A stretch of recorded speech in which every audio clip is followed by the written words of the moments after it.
Dito na naman tayo kung saan napakita ko sa inyo yung pinakamadaling trick sa kung saan multiplying 3-digit number by 999. Magagawa ninyo ito mentally, no? Okay, so pero dito papakita ko sa inyo yung pinakamadaling solution. Again, dito sa ating multiply by 999, we will just minus that 1 by 1. So the answer is 230. At yung 230 na yan ang ating igma-minus sa ating 999.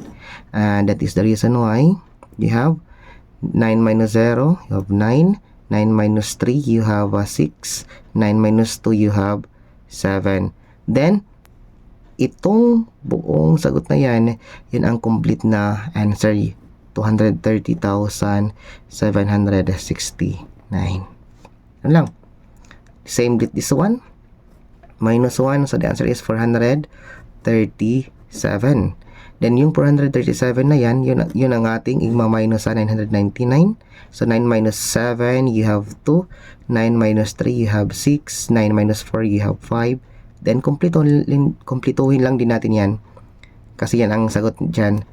437,562 yung sagot ng 438 times 999. Again, dito minus 1 lang. So you have 525. Yung 525 na yan ang ating gagamitin dito pag subtract sa 999. 9 minus 5, we have 4. 9 minus 2, you have 7. 9 minus 5, again you have 4. So the answer is 525,474. Yung ating 526 times 999. Okay, how about dito mga idol? Minus 1 again. So you have 623. Yung 623 na yan ang ating igma-minus dito.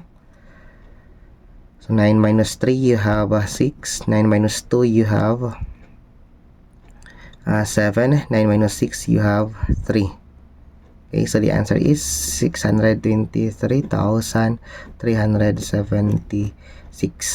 Yun lang. How about ito mga idol?